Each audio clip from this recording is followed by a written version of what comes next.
I'm going to introduce our moderator, Fida Chaaban, the editor-in-chief of Entrepreneur Middle East, and Ronaldo Mouchawar, the CEO of Souk.com and co-founder. تفضلوا.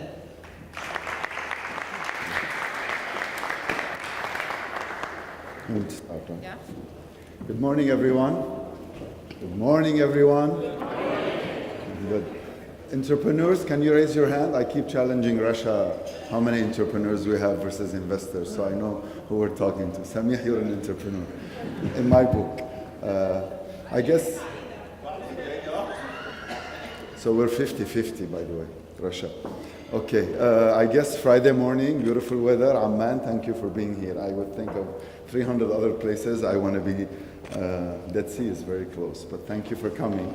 I guess it's kind of interesting that we're very close where Maktoub was started, like a couple of blocks down. I remember launching Souk. We did a pilot in Amman where we were selling mobiles, and for us to look fancy, we're kind of meeting the buyers here in either this hotel or the Intercontinental Hotel, and we would be selling the mobile on the platform, and the guy would come and say, well, there was no logistic, no payment, nothing, just come and meet me at the Intercontinental or the Hyatt. They were close to our office and people knew them. Security was a bit less. You could kind of get in and out fairly easy. Now it takes you an hour to get in.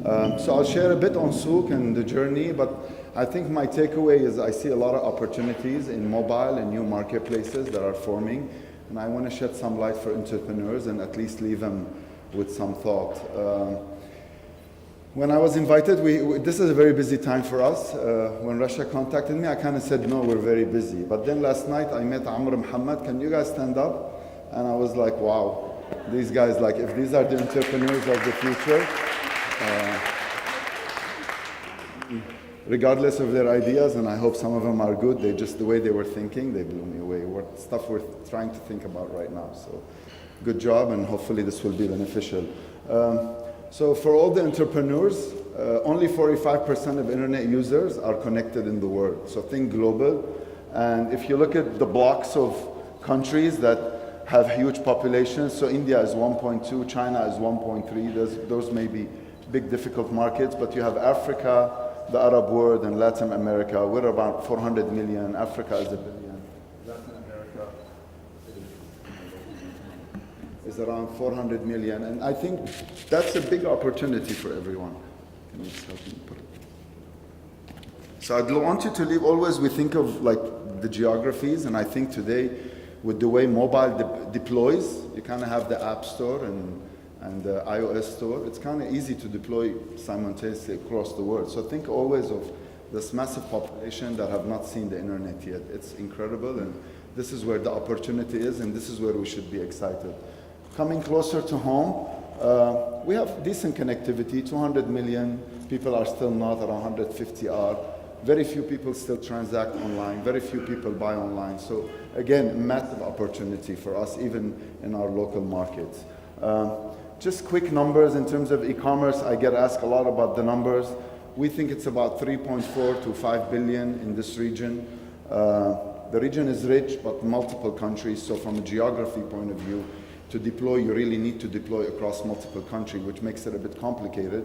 But what's exciting about the region is mobile penetration, smart mobile penetration. On Souk, we have markets that are at 78% mobile traffic. So our website kind of gets only 22% of our business, and the rest is all now on mobile. And we see e-commerce growing. We will sell over 2 million phones in this region this year alone. So you can imagine how big is mobile and smart mobile. And just when you're deploying, please think, if your idea does not work on a mobile, we do not sell enough laptops to get your ideas to work. Trust me, we're a retailer, we have the data. The numbers are not comparable. 20 to 1, maybe 30 to 1 in certain markets, the laptop sales to smart home sales. So when you are thinking, if your idea is not gonna work on a mobile device, pack it. It's not gonna work, trust me. When we launched, we had a lot of problems. People were not shopping online. There was no selection in Arabic content, addressing, no postal systems in the region, very expensive shipping. Mobile was growing, supply chain is not optimized, multiple countries. So we had a lot of challenges to work with. Some of these challenges have kind of improved because the infrastructure has gotten better, and mobile helps quite a bit. For example, addressing and geolocation work together, and some of them are still here. So we focus on technology, and basically our concept was there are more products and more people, and just connect them and let them do commerce across the Arab world. And that hopefully benefits an ecosystem around us.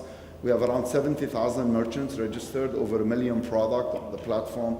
If you convert that to retail, the biggest retail store will carry about 60,000 items. And we have two models. If you're a merchant and you're able to ship online yourself, then you can be a merchant on the platform. If you're a supplier and a brand and you do not have B2C capability, then we provide facilities for you to be within our warehouses to deliver for you. To tackle a lot of the problems that I mentioned earlier, we've built our own technology. So I'm a big believer also, you have to own your technology. Initially, you can license few tools, but when you get to scale, owning your own technology becomes a must, because it's the only way for you to evolve and solve problems. So with our platform, we also, a couple of years ago, felt online payments is not being done right. And on Souq, we see a lot of challenges with using credit cards and debit cards and linking the banks to the website. So Payport today is quite a large company that we're only a very small part of their business. They've gone out and unlocked commerce problems for a lot of merchants. And Amar, the CEO who runs that company, was also a country manager for Souq. So he really got to feel how payment can be challenging to run an e-commerce business. On top of that, we have a company called Q Express. It does fulfillment, thousands of orders, and we serve almost 40 cities in the Arab world today where we deliver our own orders, and the goal is to deliver everything within 2 hours or next day, and we're quite way on your way. So it's quite an integrated vertical stack, and I get asked a lot why you guys had to do that. It's just because of the problems we face and trying to improve every one of them. Some of these businesses today, mobile, are also our challenge, so we have to evolve them themselves because the industry is changing really fast. But everything we do, everything we think about, from our warehouse to our driver to our buyer to our location to even our packers in the warehouse, they all are on mobile devices. We feel this is the only way to extend this technology beyond our own employees. So now our next version of the warehouse system is actually on app for our sellers, that he can actually run a warehouse management system similar to the one that we have developed. And to develop ours, we had to hire people from Amazon, from Zappos, where they're amazing at fulfillment, and we brought them in-house and got all that technology. But with mobile, $100 device, even less, you're able to deploy that to a merchant, and suddenly has the capability of a Souq.com that is fairly sophisticated in terms of you fulfill order and manage it. So I think this kind of the theme will iterate that mobile. And if you see in our region, I mean, our traffic 60%, but we have countries, because Egypt is a bit lower, but we have countries that are touching 80, and 70% of sales are happening on mobile. So just think like all the time we spend on the website. And if I look at our teams, we have so many web developers, and you look at opportunities in mobile developers, and you find none. And the reason is very clear. The speed of how mobile kind of penetration took off to reach to 80%, it took very little time, probably 3 years, 2007, I think Steve Jobs, right, invented. There was smartphone with BlackBerry a bit earlier, so in 10 years you're able to have massive penetration. And then we look at jobs in the region, and people say, you know, we don't have enough jobs, we have pressure to create millions of jobs. The Arab world, I think, depending who you talk to, requires about 500,000 new jobs per country per year. So massive pressure on jobs. And then we see this marketplace. It's called Audacity. I don't know if anyone has heard of Audacity. It's a marketplace for developers that actually the teachers, the content was provided by Google and Facebook, because for them, they want to build a mobile ecosystem.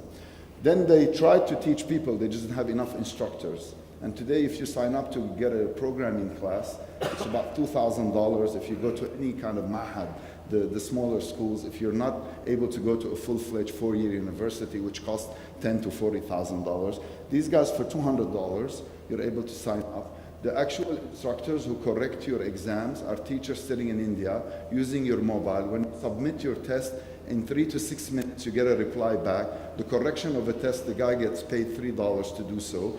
You are able to get a real test, really corrected for you. And Google, Facebook, and many companies hire everyone who graduates. So $200 is the course. We're talking to them, trying to bring them to the Arab world, and at $50, they're going to launch in India. So imagine, and a mobile developer in Souk gets paid maybe $50,000 to $60,000 a year. And then people come and tell me, there's no jobs, we can't create jobs. I mean, this is a marketplace, online, anyone can take. From getting 500 JD a month, you can get 3,000 JD a month. Just sign up and do it, and that's the message. And again, it's mobile, and how many people are developing mobile apps for their businesses? Everyone here. I mean, based on the numbers, it should be everyone. And then we say, we have no jobs. I mean, we have jobs, we have a way to learn. Maybe you need English, and hopefully these guys will Arabize the content. The founder is an ex-Yahoo person, and I pushed him really hard. And the degree is not a bachelor, not a master's, not an MBA. It's called a nano degree. That's the name of the degree they created. Very innovative, and I encourage you to look at it. And we need things like this for our region. Whoever is in video and education, I know Ammar is here. This is a good model to look at. The second big thing after mobile is the sharing economy. We have three things that we can share: our skills, our time, and our asset. And we're seeing the willingness to share globally is growing. And basically, I need something, you have it. If you have a platform, as I said, mobile friendly, you can create trust on it. It's efficient in the way it works. Whatever you are sharing will actually be able to generate revenue off it. And this, clearly piracy was the first thing people shared digitally, but in time now we share many, many other things. And really the psychology of sharing is simple. Whoever bought an expensive car in the last year had a lot of joy the day he drove it out of the dealer. He has a payment and a mortgage to pay for the car. In time, his use of that car goes down, or the joy of using that car because it becomes a habit actually does go down. Your burden stays the same, but the ratio of burden to use starts increasing. So if you have a Ferrari and you're paying 2,000 to 3,000 dirham dollars a month for it's in about 16 to 18 months you're going to be here. So clearly that creates sharing, and we're seeing it on homes, on vacation homes. You buy this beautiful home, you use it only 2 weeks, and this is a fascinating word because I think it allows, we're seeing also young people are not so hung up, especially in the US, and the trend actually will grow, that we all had this dream, you have to buy your first home and so forth. Many people live in New York, they actually don't want to buy anything, so they just share and share and share. And the concept of sharing, has blown away. If you look at Uber, Airbnb, Zipcar, the models are fantastic. And the key simple principle, and I came to Amman airport, and if you want to rent a car, the rental company pays the airport, and we pay the rental company. There are two people benefiting, and with an Uber-like system, you're able to just drive the car. Same for hotels. There's a developer on the Palm who builds this Palm, and then there's a guy who actually goes and builds a hotel like, I don't know, Radisson or Fairmont, and then there's a guy who has an apartment right across the Palm, sees same view. He can just rent you a room on Airbnb for $80 versus $1,000. So the concept, basically, if you're able to kill the intermediary, have some scale, you can develop a sharing, mobile-friendly marketplace. Trust me, the space is massive. The deployment is through the App Store and the Google Store, so you actually can deploy in South Africa, you deploy everywhere. Clearly, some businesses require, like Sue, more on ground because we have to do fulfillment, but just think of how many countries that these tools will work in. If it's teaching, if it's plumbing, endless, right? I kind of had the notion I want to learn piano. My sister and brother know, and I don't know, and I went online and I'm able to find this marketplace that has tutors, and just the opportunities are endless. And I think the concept, everyone who got an MBA and paid a lot to get a salary, I think the concepts today, you just want to find income streams. And I think that's what we're seeing with mobile. That process becomes efficient, and from getting paid a fixed job salary, you're able to maybe have a couple of things on the side and be able to generate income stream, which allows you maybe to be a better entrepreneur while sustaining, it's hard in the beginning to be an entrepreneur because you still got to live, you have family, but with these income streams, I've met a guy who actually drives an Uber car, but he is managing for a company, T-Mobile is the company in the US, many of their mobile stores. His job is to make sure visually from a marketing perspective works, but he kind of knows he has to go to South LA from North LA, so he gets on Uber. He has stores everywhere. Wherever the customer drops him, he makes money. He goes visit the store. And he said, I do it just because I want to enjoy the conversation, talk to people, and so on. So just think of, he's a manager, manages 200 T-Mobile stores. He's on Uber because LA has traffic. Just think of the possibilities. Few things when you're doing your marketplace, and I'll go through them very fast. Whatever you do has to make life easier for people. Alibaba is a great example. The US was buying from China, but the content and the suppliers were not organized. Just by organizing them in a catalog, Alibaba became the largest e-commerce company. If you create new value, Airbnb is a great example. You have a room, you don't monetize it. If I'm able to create value, then whatever idea I have is valid. Airbnb is a great example. Whatever you do with technology, you have to be efficient. Mobile allows you to do that. Please think of mobile. You have to aggregate supply. So if you have a marketplace where you have one brand on that marketplace, that's not really a marketplace. So the more fragmented the supply is, the harder it is to get together, the easier technology can pull it together, the better your idea is going to be. So think of aggregation. If you think about it, Facebook aggregates people, Google aggregates search and content, Sue aggregates products, so the suppliers. So the more fragmented your business model is, the more value you add in getting that fragmentation onto the platform. Uber aggregates many, many drivers and cars. Then it has to be easy. So we see a lot of friction, especially in the Arab world for regulatory.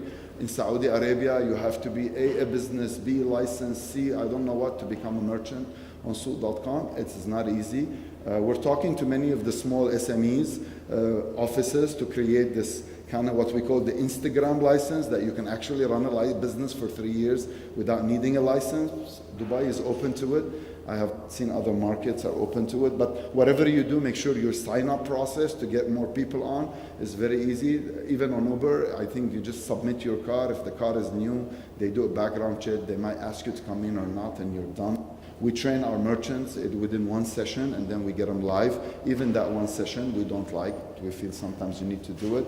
Last, whatever you do, your market has to be big, but also, and we think the Arab world is quite big for Sue, and we're only 1% of retail, so there's a long way to go. But also you have to be cognitive of now the local and international concepts, because on mobile you can deploy the same way everywhere. And we've seen the mobile, like look at just Snapchat, for example. They deploy the same way everywhere. It is just available. You find it. And in Saudi Arabia, I think they have the highest penetration per capita of use without them doing one single ad. So when you have all these technologies and you're aggregating and so forth, the only drawback of your model, you have to think, what does an international player would do versus a local player? So think of that. Does your model allow you to operate locally, or you should dream big and dream internationally? Last, I think we talked about it yesterday with Amr Muhammad, the idea that like 2 times a day, like a toothbrush, you need to use your concept. So the food companies, right, they're doing great because you order food almost every day. So think of frequency of use as you're developing your idea. If not, you have to build in that hook for people to use it more. If not, you need to think of growth factors that you need to bake into your application for it to grow. So if it's single purpose, it'll be very difficult to scale. And then some network effect. When you put stuff on YouTube, people come and watch, more people put stuff. We have more merchants on Sue. The more we sell, the more traffic we get, the more products we've gotten. So you're able in this model to build some networks into your business. And I think if you hit 3 or 4 out of what I talked about, sharing some of these concepts in marketplaces, a bit of focus on mobile and global technology deployment, I think you'll be in good shape. The last one I want to talk about is a bit control. So the value you add as a marketplace is that regardless of the supplier on the marketplace, everything acts the same for the end user, and the users are comfortable that way. So I'll give you an example. You could buy a Nike shoe on Souk.com, and you can go to the Nike site and buy Nike shoes. You could buy an Apple phone on Souk.com, you can buy it on Apple, and the examples are many. The fact that you buy a lot on Souk.com, when it comes to the next purchase, because of the control the marketplace provide, we see that you stay on the marketplace. So you need to figure out the value, and the value there is trust, right? For the end user, he's dealing with Sue, he's dealing with the marketplace, he's not dealing with the individual supplier. So you need to put that feedback and trust mechanism and control. payment is one way to, right? If you take the payment, Uber is a great example, right? You just pay the app, and then you don't have to deal with the taxi. But in our markets, cash on delivery makes it a bit more complicated. Our value, for example, to the merchant is we have our own fleets collecting money very fast, paying the merchant very fast, and he doesn't have to worry about COD. But that also allows us to put control between the buyer and the merchant. We have steps to inspect, for example, quality of product. So in that model, when it comes to control, the value is trust to the end user, and you need to give it some thought. You can't be too free, too open, and then you lose on control and trust. So this is a balance between friction and being, right, less intermediation. And you need to think of, for your model, how frictionless you want to be and how control you want to have. And we've gone on Souk from one end to the other and now back to the middle. So, we kind of want things to be easy to use, but at the same time, you do want to have value to the end user, which is trust. So you got to work on those. Last, for the entrepreneurs, I get asked a lot, the team.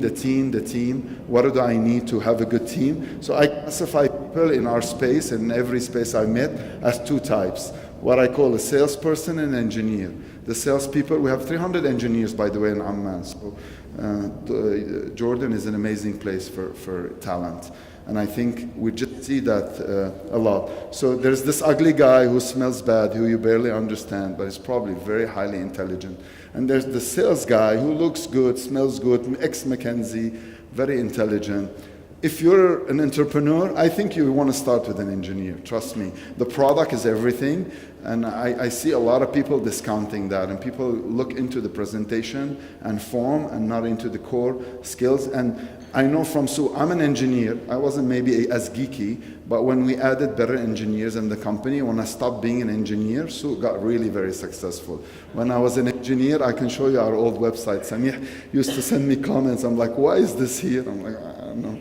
So I think this is really key. Find your co-founder, make sure he smells, make sure you don't understand them, and make sure he's highly intelligent. We need good engineers. At the end of the day, you're now deploying global products on mobile. So that's the skill. And I'm going to give you, so these guys, what do? They optimize processes, and they, what I call, add value in a horizontal way to the platform. These guys do a vertical change, that massive, that drives innovation. I have an example. So I actually computed lights, right? Lighting a house for a year using a candle. So a sales guy would keep changing the candle, make it bigger, make it fatter, make it taller. And the computation is, no matter what you do, the ultimate cost to light your house in today's money, candle per room, about a 3-bedroom house is about $1,300. And then as these guys were innovating, some engineer came out and created the lantern. He's probably the smelly guy. And then the cost there is $300, and you get the idea. Then Edison came, and his vertical change, he didn't try to improve the lantern, he just changed the space totally.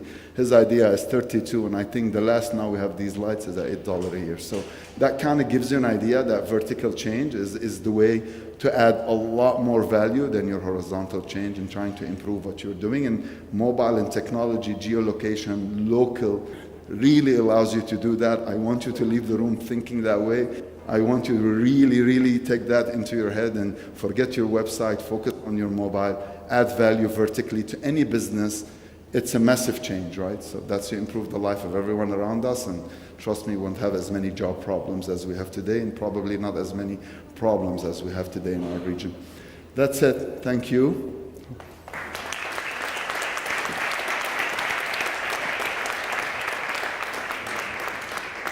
Hi everybody, I'm Fida from Entrepreneur Middle East. You probably saw me tweeting on stage. That's because he's such a great speaker and taking notes, and I don't know. What I'm going to do is actually first open the floor, because he gave so much information, so I don't want to lose the questions you might have that are relevant to what he just put across. If I can get a show of hands, whoever's got a question, we've got roving mics. Okay, there's the lady in the back. Could you please stand up when they give you the mic? Introduce yourself, thank you. Hi, my name is Amira Hyari. I'm the COO of Liwa. My question was, during your journey, what did you find, what were your key challenges in marketing? What was the most effective tool in the Arab world? So marketing is interesting. So I think, I mean, the best marketing if your users kind of use your platform and they're able to spread the platform. But to be honest with you, when we launched e-commerce, trust was just not there in the region. So I remember doing my first Google campaigns to get traffic onto the platform that really worked. But then some events happened where we virally got a lot more PR. PR today is much more challenging, but you have social media that is a lot easier to do. I can give you an example. When iPhone 6 launched, 6S, a week ago, we had a blogger in Saudi, has 2 million followers, take a video of himself and saying that if you buy the phone on Souk.com, he'll deliver it himself. 6 people bought it within a minute. He delivered 3 of them. He filmed them, put them on Snapchat, and we got more orders. So, I mean, I think now you have the leeway of being a lot more creative in marketing, but fundamentally you have to track that your users are coming on their own because the service adds some value. But today things have changed. I think social, blogging, media, people who have influence, you can find them easier. It's easier to spread your idea. It has to be relevant to them for them to use it. But I think you should look more social, especially if you look at Saudi, the key market that we all focus on, in Egypt. Egypt, the #1 visited site is Facebook, not Google. So people come for social, not information. And Saudi Arabia, Snapchat, I think, is so dominant because of its privacy. So those are some channels. Okay, next question. Gentleman in the back, Zuma. Could you introduce yourself? Hello, my name is Abdullah Absi, founder of Zumal. You mentioned in the beginning a lot of challenges with Souk, from lack of postal addresses to credit card penetration to all of that. How did you shift Souk from a very challenging position in the beginning, and then you went directly into having all these different verticals of having a fulfillment, to having your own payment gateway and all of that? It's definitely been very challenging in the beginning to prove that Souk is a viable business model, and then you went into going vertically into everything. So I think we had investors, and Samih was one of them, who believed a bit that things will take time, so they were patient. We're 10 years old, so we're not this fresh startup that is 3 years old. And Hussam, sorry, Hussam. Hussam does not like to be mentioned, but we should start mentioning it. So, I mean, we're patient. At the beginning, nothing really worked. We looked at the numbers, were very small. So the focus initially was we're empowering small merchants, and that kind of kept the team motivated. So we talked about the small merchant as if they're the key customers. We really didn't focus that everything was working perfectly. We're just trying to get some traction. I think at one point when your model starts scaling, we were able to also, the model works everywhere in the world, right? Just need to tweak it to work in the region. We're able to, at the right moments, do the right thing. So we looked at around 2010, we start looking at customer experience in a very different way. And when we really probed customer experience, we saw the gaps in terms of what customers and how you really want to shop online versus just focusing on building this merchant ecosystem platform. And I think with those changes, we started looking at logistics, delivery time, fulfillment rates, speed, things that really customers worried about. And we took some bolder moves that required massive investments versus a touch-free model. And with those moves, at least the journey became impeccable. If you order in many of the cities we deliver in, most items come next day at a very low shipping cost, quite a different experience than probably 2-3 years ago, where payment and shipping and the fulfillment centers were just not at the technology level that we needed them to be. So I think the big shift is about what your customer wants and what do you need to invest in to achieve an ample experience. The other challenge, and I talked about it, how controlling versus loose you want to be so you scale faster. Those are the compromises you need to put into your thinking when you're looking at this problem. Ronaldo, really quickly, when they're deciding on their prioritization list for scaling, and they're kind of in the eye of the storm, so how are they going to get a really objective view of where to allocate, say, the resources or funds in terms of scale? Like, how did you do it? I mean, it's an iterative process, right? Every step you have different problems that you focus on, and you pick a couple that you think are important. Not all of them turn out to be important, but I think in the mindset, and I think this is where we have a gap with the engineer that I put, is you have to quantify, he has to quantify to you the problem he's solving. And the traditional way of happening, we business think this is needed.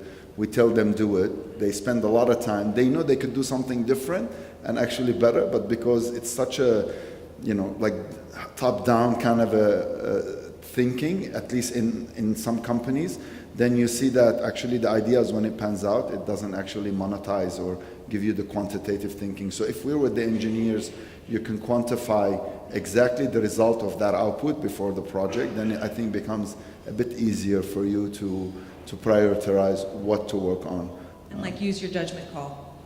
Yeah, but you should, I'm a very analytic person. I look at hundreds of numbers, and I think in our space, numbers can give you quite a big indication. Build your scorecards, look at them. We look at them weekly.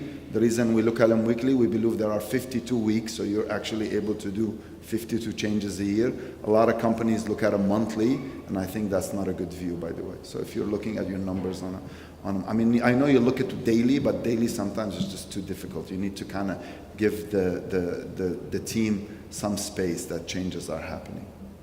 How many entrepreneurs in the room are currently trying to scale and having difficulty deciding on where to allocate the resources? Another show of hands. Okay.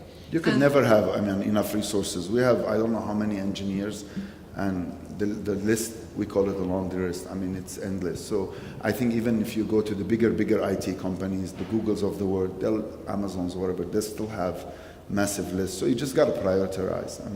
You'll never have enough resources. I saw a gentleman in the back who has a question.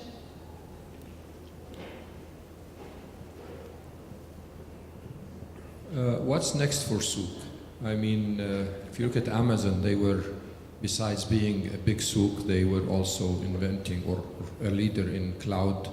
They went there before Microsoft, so it's sort of a parallel thing that they did, and it's creating a lot of income to them. So what is it for souk that is going to come next? I think I talked a lot about mobile, and I really believe it will create a lot of innovation around how our technology could be deployed on mobile for third-party companies and users, and we really feel we've done a lot of work in terms of how orders get shipped, fulfilled, managed, and I'm a big believer to spread that out to our merchants and beyond. But I think on mobile, we really have not touched the surface. No one has, not even Amazon yet. And I believe the way people shop, the type of data, you just don't have the type of screens that traditional shopping takes place on. And if you ask me, I see China innovating a lot more on mobile, and you see their e-commerce scale at the scale of the US still growing much faster, because I think they just didn't have maybe the luxury of having a PC, so they went kind of more their customers went mobile first. And when if you look at Alibaba did a Singles Day, and if you watch their apps, how social they were while they're selling, I don't know, billions, 14 billion in that day. I'm shocked that within that 14 billion, friends were able to upload photos of things and what they want, and there were groups made based on similar likes, and just crazy social impact on commerce via mobile. And I honestly believe you look east, you'll see a lot better examples than we're looking west. Amazon is amazing at scale and data and just fulfillment. They've put a lot of resources into it. They've been at it for 14 years, so also they're not, maybe more, and they've just 20 years, and they're just they have incredible data that they utilize, and the cloud is one way. But the cloud concept, we have the same. We have White Friday, which is the big sale day. And to be honest, to do White Friday right, we need 3 times the resources of everything we need to do it, because we're going after 10 times sales. So even if you push your team to do 3 times, you still have a big gap. You need to be thinking how you be elastic, and I think Amazon with the cloud has done a great job of that. Is there another question? Can I get a hand? Okay, there's a lady in the front. My name is Penelope, running a biotech company, a scientist and entrepreneur. My question to you, how did you get to change yourself from being an engineer to a salesperson? And that was easy for you. And when I hired the right engineers, I discovered that I'm not a good engineer. I really, strangely enough, I do very little sales, and I'm not good at sales. I think If you look at, if I say why we're successful, at least from my own, is my style of working with my team. I think it really, I feel we're very So close to them. So you're not good engineer, you are not good salesperson? I think I'm not good in both, to be honest. We hired the chief commercial officer. Finally, we have a lot more categories on Sue, and we were selling 1 million diapers on White Friday. We didn't have diapers 2 years ago, and I could never think of going into that space. And we hired Wissam, who was, our CTO, who came from eBay. And if you look at what our engineers really do inside, and I was in the office after yesterday, we went back, and it's just incredible how processes and how they think and how they manage so many problems. So I think that you just have to hire better people than you. And I'm not good in finance either. So we have Asif, our CFO, and Salim, who I didn't know balance sheets and all that. So, I'm lucky, I guess. Okay, I'm going to jump in on your question from a press perspective. That's actually completely untrue. He's like really the best representative of his own brand. And a lot of the entrepreneurs that we feature in Entrepreneur Middle East are the best consumer-facing or public-facing ambassadors for their brand, right? And I've seen really cool entrepreneurs with great solid business models not get the public attention they deserve, and maybe by default not on board as quickly because they can't speak publicly, they don't participate in the ecosystem, they don't mix with other founders, so on and so forth. So I disagree with Ronnie, I just want to add that. Okay, next question. Gentleman in the front. Hi, my name is Fuad Jarius. I run a company also in the e-commerce space called Cash Basha. My question is if you could just walk us through the funding story of Souq and that part, and how you raised money from investors. Obviously, Souq is considered to be a unicorn in this region compared to the size of the market, but if you could just walk us through the funding in some sort of detail, it would be great. So I mean, when you talk about sizable funding, we put plans that for a long, long time, we're able to be very close at what we were delivering.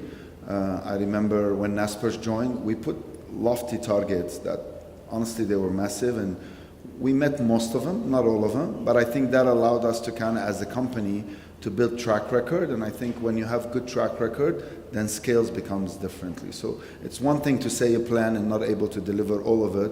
It's one thing to deliver on that plan for, I think, 2.5 years. We're able to really run sometimes even ahead of plan. The gaps were very little. Some areas clearly we didn't anticipate operationally how intensive things would get, but overall I think having track record is what investors would like to see from a company regardless of the size. I think just putting something on paper decent and just following it up. Initially that's very hard to do. I think the first 2-3 years we didn't have a lot of funding and we barely were on our track record. But I think when we started kind of getting things aligned and we started becoming more accountable for what we want to deliver to our investors, I think the appetite of the investors changed quite a bit. And then having some strategic investors who know at least our space also helps, because they see it across all the world. So when someone is running an e-commerce platform in Brazil, in Poland, in China, in India, and then you're the Middle East, at least you kind of can benchmark and get a good sense of what you're doing, and you learn a lot, so it saves you some of the pain. So I think having maybe one strategics are difficult to manage overall, not easy, but then also some track record helps. Okay, next question. Sure. I don't see the hand, but could you stand up, please? Thank you. Sure. Hi, Yusuf Hamad, Beko Capital. So I have just, I'm trying to understand if you guys are going to get into two things.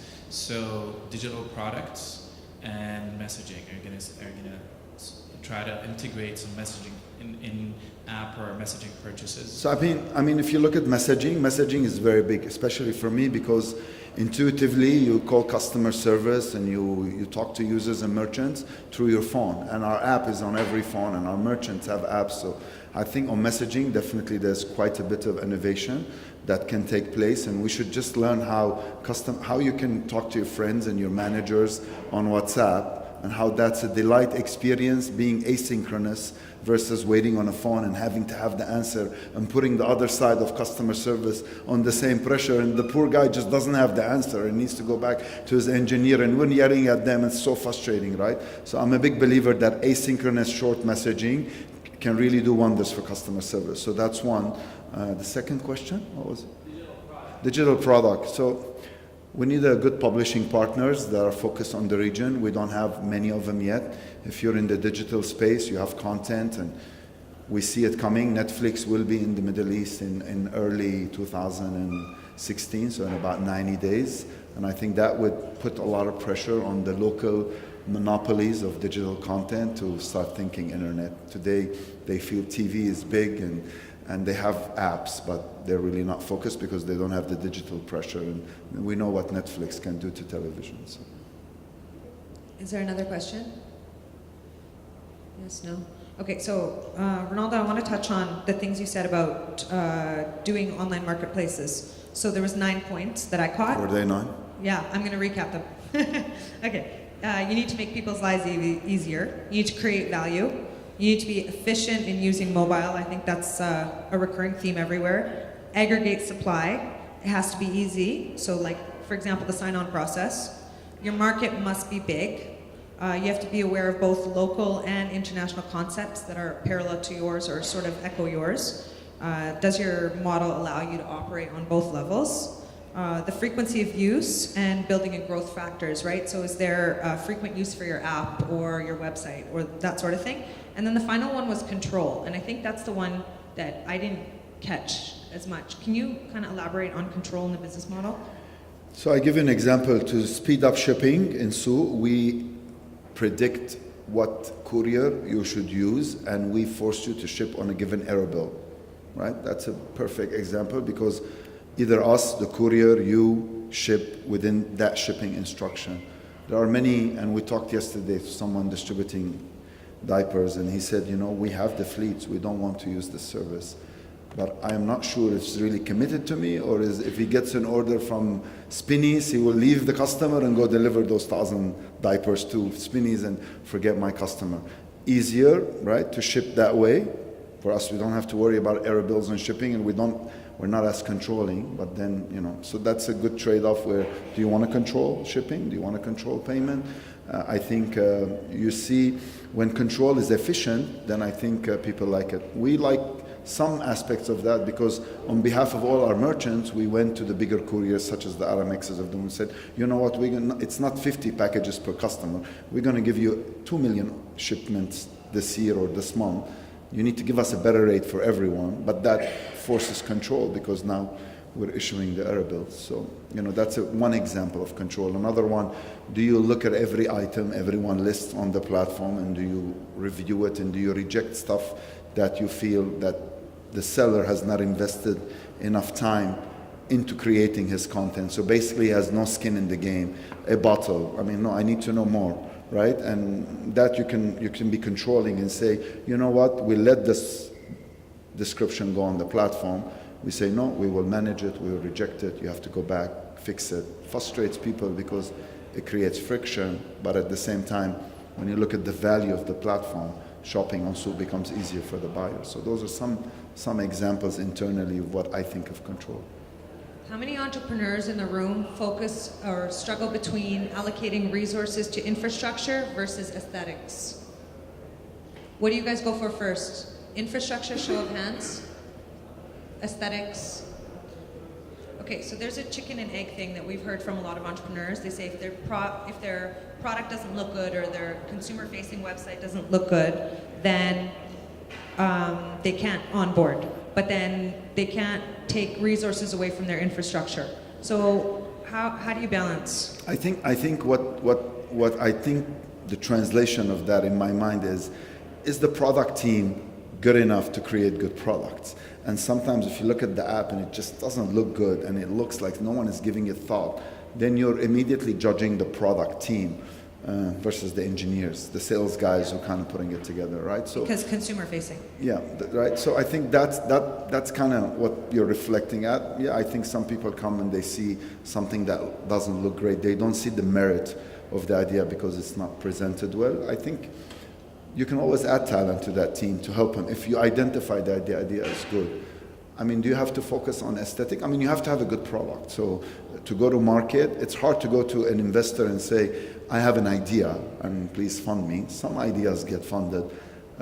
We saw Jet.com got funded in the US millions of dollars before and trying to beat Amazon, but they had genuinely very good idea, and the leader who ran that company had an amazing track record.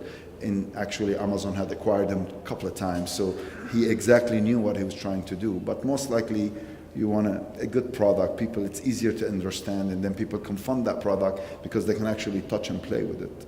Okay, so I think everyone in the room is proud of Kareem.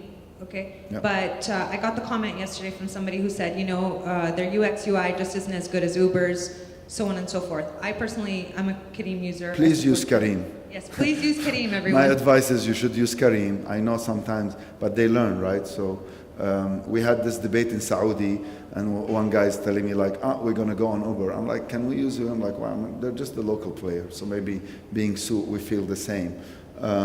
I think Kareem did innovate. They have an appointment that I use to go to the airport that Uber doesn't.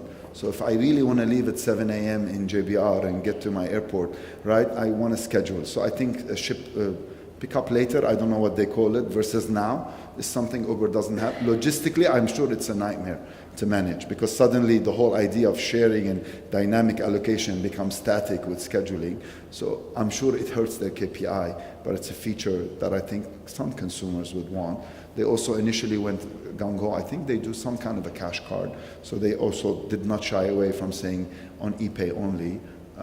So they have innovated for their local market. The product, Uber has probably a lot more resources. Certainly. But Kareem should look at also Uber. It's not hard to copy. But I think the Kareem's difference is just later and now. It adds complexity on promise time, hence their promise time is not as accurate, and sometimes people feel frustrated. But it's a feature that they might have to, deal with. I mean, the Kareem guys would know better. But I'm proud of them. I mean, they just raised 60 million. Me too, I'm very That's proud. great, right? Yeah, they just raised from Abraj. Guys, feel free to put up your hands while we're talking if you have a question and you want to ask Ronaldo something, right? I'm looking for questions. Hold up, Rasha, how much time do we have? 15? Okay, so back to what we were saying about the how-tos of Souk. So when you first started to scale and you were about to tackle that challenge, what was your priority order and where did you feel that there were holes that you needed to cover yourself before you moved forward? So Christmas 2012, we had the warehouse, we had just acquired Sukkar. The warehouse was 200 meters. It was taking us 7 minutes to find an item and pack it. We missed 17,000 gifts. That day was like a day where, I flew to the US and I could just hear how bad it was. Our managers also went on vacations. No one cared. I remember that day. We were scaling crazily and just were not adequate to serve the customer. That will not happen. I mean, it has not happened since. We've invested quite a bit into again, it's all KPI driven or customer metrics. But that day, there were many other days that I remember difficult in Souk. White Friday last year in Saudi Arabia, something happened in Jeddah and we lost a station. Like imagine you just are operating without one of your delivery stations and we had to turn off marketing. It was not easy, but I remember that first day, it was clear it's taking 7 minutes to find an item in an FC that's just overpopulated with product, and I think we had launched with the iPhone 6 and there was like 1,000 phones that wanted us to deliver that day, and that day we said no more to do. We're not going to do any more enterprise work. We're focused only on consumer and our own platform. So we stopped doing a lot of the outsourcing projects that people had come to us and to do technology, and then just looking at how we do things better. Today, an item is picked, I think, within 2 minutes or an order, something like that in our warehouses.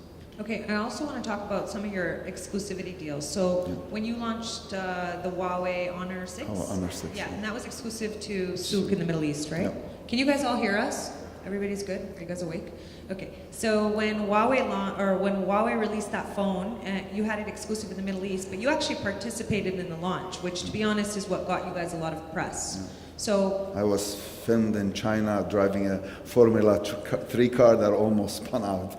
And were you at the Yas Island one too? Yes, Island, yeah. Okay, so they did a very big glitzy sort of press-friendly, blogger-friendly, social media-friendly event, and that's what made a lot of the regional press cover this device. Not to say Huawei is not a great tech company, it is, but I mean their market share isn't as big as some of the other players in MENA, right? Just on pure sales basis. So Souk had launched... In the Middle East. Yeah. Souk had launched the Huawei Honor 6 exclusive in the Middle East. You could only get it from them. Ronaldo himself was like, you know, there's pictures of him in all full-on racing gear, holding the phone, taking a selfie with people. The bloggers went crazy. So I don't know what it cost to do that launch, but the leverage you got from you participating. I'll cover the launch in 3 ways. A, their slogan is "Be brave."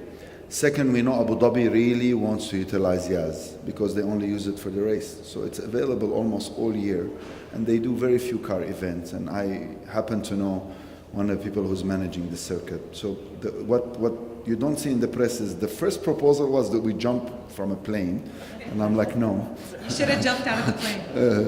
No. Wearing a Souk parachute. So I wasn't comfortable jumping out of a plane. We did take a class, but I think the fun part was we actually got the reporters. The reporters don't really show up to press events. I mean, only a fraction of them do.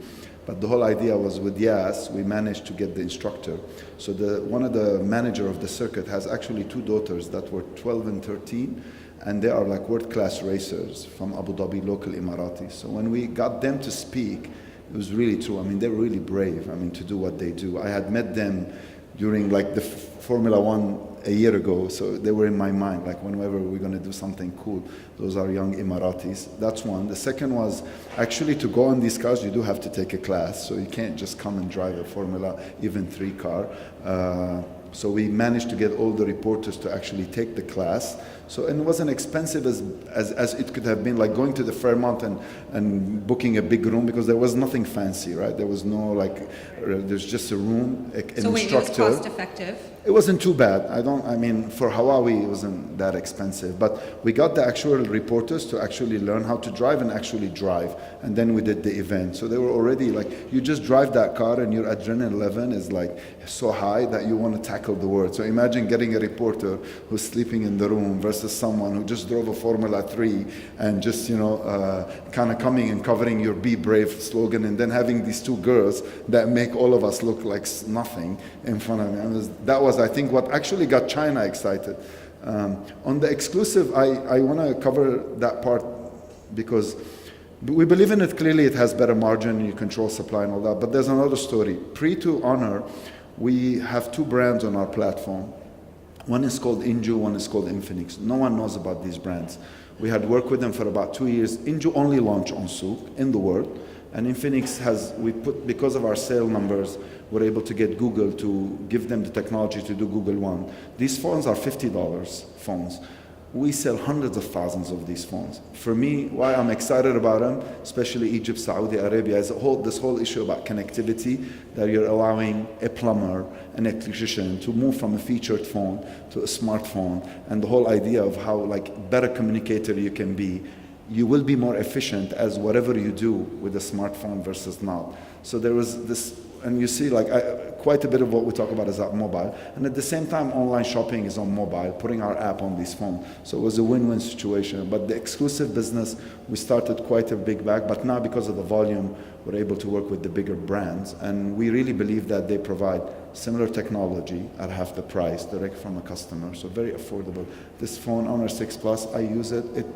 It's very comparable to the iPhone 6 at fraction of the cost.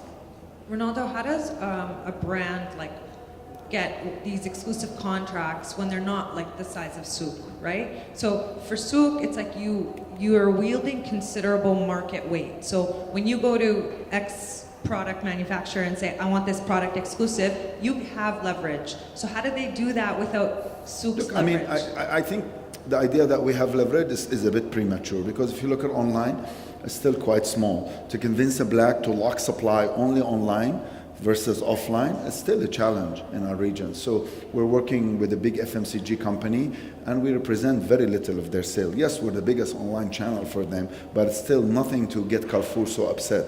But they do it because I think the convincing part should be that the future channels mix will change, regardless if it's Souk or someone else, You need to build your digital capability, regardless of Souk or someone else. Working with Souk will make your team successful very fast, so we add that caveat to the equation. But I think the convincing part and the difficult challenge is, can you focus on this channel because it's growing, and will the future, so when I try to challenge a brand, I say, 3 years from now, where would you stand when you have no share on Souk?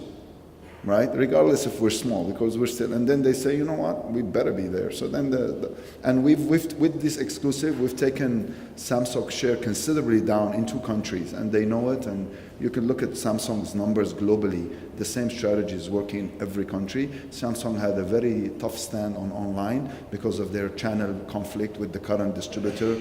They do a lot of exclusive, they have these dealers, and you see them struggling in India, struggling in Africa, struggling in everywhere, even in the US. So I think that model is obsolete. So you have to think digital because of reach. If you tend to shut the digital channel out, your social media influence will just go down. You cannot, as a brand, create enough hype unless you may be Apple with such a big cloud and so many product lines that are so popular, and we see it. And if you don't add a lot of value, then you're challenged. Unless you have a follower online, you have a digital strategy. And naturally, when you have a digital strategy, having digital shop is key, because at least with that digital strategy, you can manage digital conversion. So I think that's the real story. So dominant, not dominant is not the real story. Is how do you tackle offline?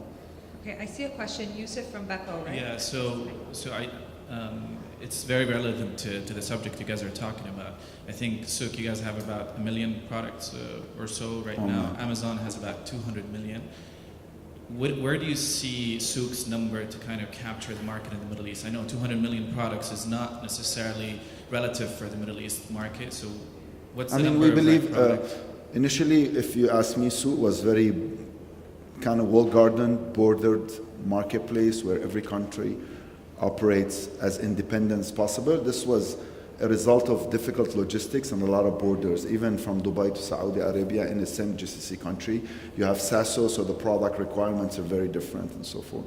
So I think in time we just got to expand, our supply base, and 200 million product is a lot. We don't do digital and content, so a lot of media has quite a bit of long selection, but at least 2 to 3 million is what 80% of consumers need every day, and we have to get there.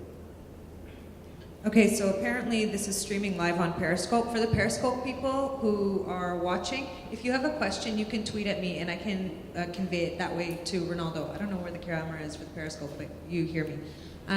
Is there another question before I ask another question? Yes, no? Okay, I see a gentleman in the back. Hello. When did you start making money for the investors? I mean, money is important. So e-commerce requires a lot of investments. Making money is very challenging in this space because you're growing and you have to continue investment in your growth. Our current return to investors has been that our valuation is growing because our top line is growing, and you just got to continue there till you become more efficient at a certain scale. But it's not a number you can achieve in the millions, it's a numbers you have to achieve in the billions. So when you're in this type of a platform, the billions is where you make money, not the millions. I've heard a lot of complaints from some of the startups in the region who are getting asked a lot about ROI. Okay, so what they're saying, they don't have a return on investment projected yet, so on and so forth. So, what's your stance on that? How do they answer that? I think a perfect example was Square IPO yesterday. The last round of the Square fundraise was below the IPO price, but I just put something on Facebook, and I think Dave McClure just put something on Twitter. While the valuations have come down, the initial round, Series A, B, C, D through E, made quite a bit of money. The last series also had an anti-tranching, so they actually made 20% from the other investors. So I think the ROI for when you're investing in this space is all about how, your value, your return on investment. The bank gives you 1%. So, not difficult to think why private equity markets are very popular. And I think you see less IPOs because of access to capital. And valuations are challenged because globally, I think China slowed down, the US panicked. Tech companies do kind of have command some big valuation. Very few of them show profitability.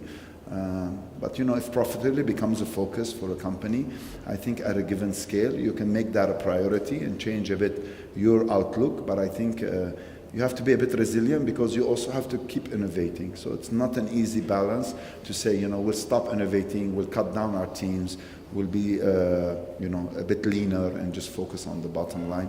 At this stage, I feel still you have to balance, but we have still room to grow because e-commerce is fairly small in the region, and the bigger players are investing everywhere else, globally, locally.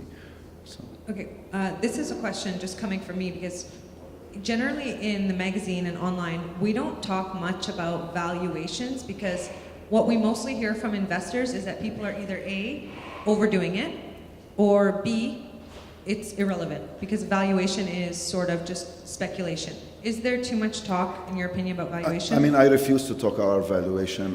Every time I've asked, I'm very clear. Like, we do not comment on valuation. It is not even known internally to the team what our valuation is. We just focus on our customers, the growth, product. But is there too much focus on this in the media, even when they're covering the companies?